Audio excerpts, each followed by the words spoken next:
नमस्कार, मैं हूं प्रतिभा चंद्रन और नवभारत की चुनाव जो यात्रा है पूरे महाराष्ट्र में जो जा रही है, महाराष्ट्र का महासंग्राम, उसमें आप सभी का स्वागत है। मैं हर जगह जा रही हूँ। आप हमको कोकण के इलाके से देख रहे हैं, पालघर में हम थे, उल्लासनगर में है, ठाणे में है। हमारे साथ यहाँ पर जिनसे हम बात कर रहे हैं आज, जिनसे रूबरू करा रहे हैं आपको, वो है 2 बार यहाँ पर चुनाव जीत चुके और विद्यमान विधायक कुमार जी अयलानी। कुमार जी, आपका बहुत बहुत स्वागत है। धन्यवाद। इस बार लग रहा है कि लड़ाई बड़ी रंगतदार होगी यहाँ की। देखिए, हर टाइम जब भी चुनाव आता है जी, लड़ाई रंगतदारी होती है। चुनाव तो एक पब्लिक के हाथ में रहता है, जो कार्य करता है, जो अवेलेबल रहता है, जिसको आदमी लोग का इजीली अप्रोच रहता है और पॉजिटिव रहता है, पब्लिक उसको ही चुनती है। 10 लोग भी खड़े रहते हैं, 12 लोग भी खड़े रहते हैं, 8 भी रहते हैं या 20 भी रहे, पब्लिक एक को ही चुनती है। आज आपके जो भी सवाल होंगे मैं उनका जवाब दूंगा। उल्लासनगर की ये जो कॉन्स्टिट्यूएंसी बिल्कुल मुंबई से सटे हुए हैं और यहाँ के जो अहम मुद्दे हैं उसमें आपका वेबसाइट बड़ा अच्छा है। मैं पहले तो बधाई देना चाहती हूँ कि आपने यहाँ के जो मुद्दे उठाए थे, चाहे रीडेवलपमेंट का मुद्दा हो, रेगुलराइजेशन ऑफ प्रॉपर्टीज का मुद्दा हो, या फिर कुछ सीनियर सिटीजन्स और बच्चों के लिए जो इनिशिएटिव्स हो, 5 आपको कौन से लगता है कि ये टॉप 5 है मेरे काम जो मैं जनता के लिए किया और मुझे अच्छा लगा, सुकून मिला?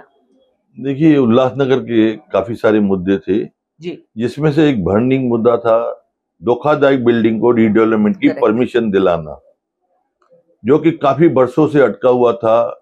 हमारे पहले के जो विधायक थे उन्होंने इस उल्लासनगर में, पूरे उल्लासनगर में, ये एक मिलिट्री कैंप था उल्लासनगर, जिसमें मिलिट्री के लोग रहते थे। उसके बाद में हम लोग जो संधी समुदाय जब पाकिस्तान से आए, यहाँ पे आके बैरकों में बसे जी, आज बैरक में बसने वाले, जब ही यहाँ पे हमारे विधायक जी आए थे, उन्होंने एक नया सिस्टम चालू किया, बैरक तोड़ के बिल्डिंग बनाओ और अनऑथोराइज्ड कंस्ट्रक्शन करो।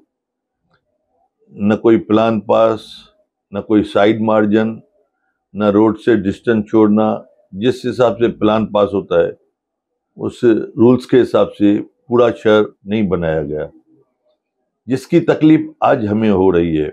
आज ये पूरा उल्लासनगर कंक्रीट का जंगल है, जिसमें जिसको जहां बिल्डिंग बनाना है, कैसे बनाना है, रोड पे कोई लेके आया, कोई नाली कवर किया, कोई रिजर्व प्लाट कवर किया, क्योंकि उनका कंट्रोलिंग नहीं था और उन्होंने इसको कमर्शियल करके वापरा गया, जिसमें आज जिन्होंने घर बेच के आज बेघर हो गए हैं वो उनकी देन है।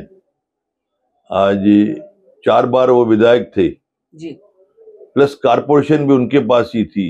ये उस समय ये पूरे कंक्रीट उल्लासनगर में जो भी बैरक्स तोड़ के आज बिल्डिंग बनी है, लेकिन बिल्डिंग जो गिर गई है तो आज वो लोग बेचारे यहाँ वहाँ भटक रहे हैं, उनको आशियाना नहीं है, क्योंकि गवर्नमेंट का ऐसा कोई पॉलिसी नहीं था, ना ही उन्होंने किया था कि उनको आशियाना दिया जाए अगर किसी की बिल्डिंग गिरती है। करीबन इधर 25-30 बिल्डिंग, 40 बिल्डिंग यहाँ पे टूटी फूटी है, जिसमें से आदमी लोग जो है कुछ तो मर भी गए हैं, कुछ जो 90% जीवित है वो यहाँ वहाँ भाड़े पे रहते हैं। आज उसके लिए हमने धोखादायक स्कीम सरकार से मंजूर करवा के आज रीडेवलपमेंट की पॉलिसी लाई है, जिसमें अभी उल्लासनगर के जितने भी धोखादायक बिल्डिंग है उसको रीडेवलप करके उसको एफएसआई भी उतना ही मिलेगा, उससे ज्यादा भी मिलेगा और वो अपने बिल्डिंग रीडेवलप कर सकते हैं।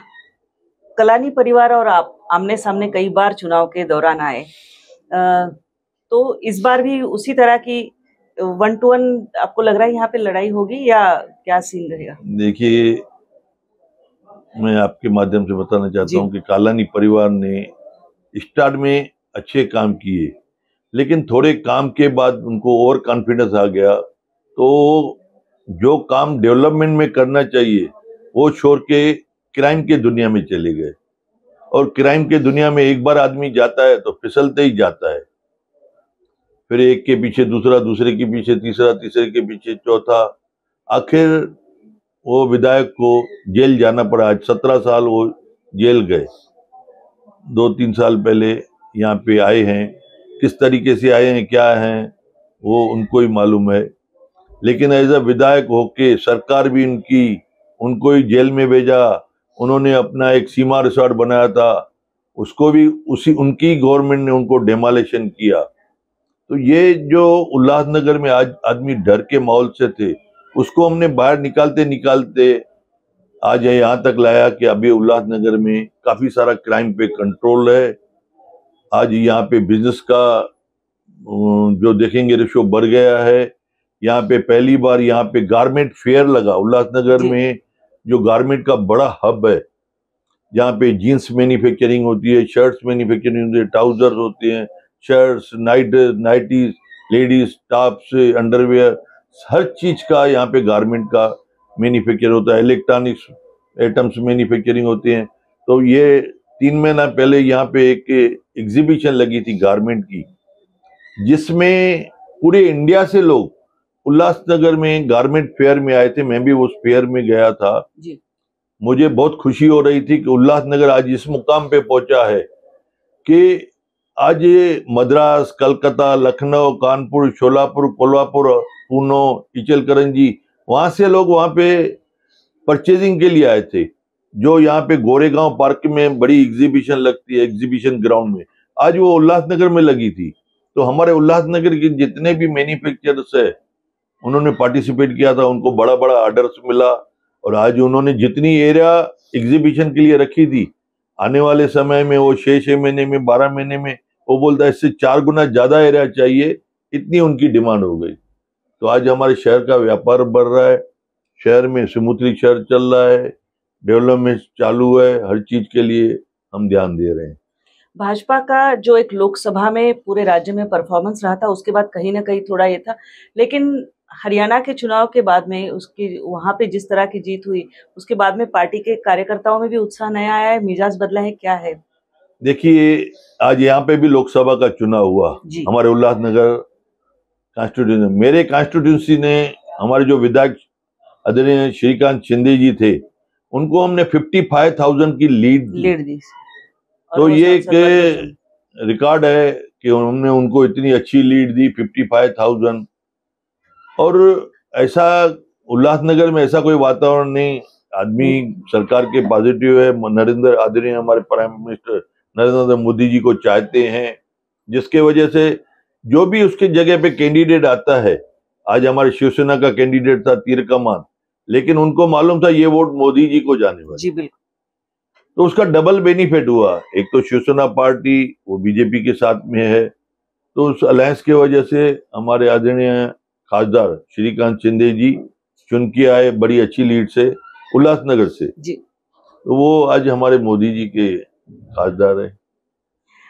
एक होता है कि चुन के आने के बाद में कुछ प्रायोरिटीज होती है, जिस तरह से आपने हैप्पी स्ट्रीट के इनिशिएटिव्स हो, जो मैंने बोल रही थी, वो कई सारे किए, लेकिन चुनाव आने के बाद में कुछ स्थानीय मुद्दे होते हैं, स्थानीय जरूरतें होती है। आपका आने के बाद का 5 एजेंडा अगर मैं पूछूं आपको कि ये मैं प्रायोरिटी पे करना चाहता हूँ, प्राथमिकता से करना चाहता हूँ। देखिए, मैं उल्लासनगर को एक सुंदर उल्लासनगर देना चाहता हूँ, जो मेरा सपना है।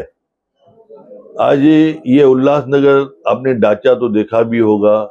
हम चाहते हैं कि पूरे उल्लासनगर में सीमेंट कांकरीकरण के रास्ते हो।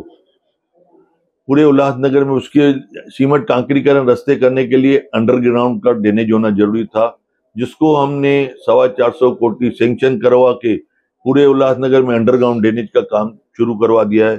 उसके बाद में उनके ऊपर एमएमआरडी से सरकार के तरफ माध्यम से हमने रोड सैंक्शन करवाए, काफी 8-10 रोड सैंक्शन होके काम चालू है, कितने तो पूरे भी हो गए।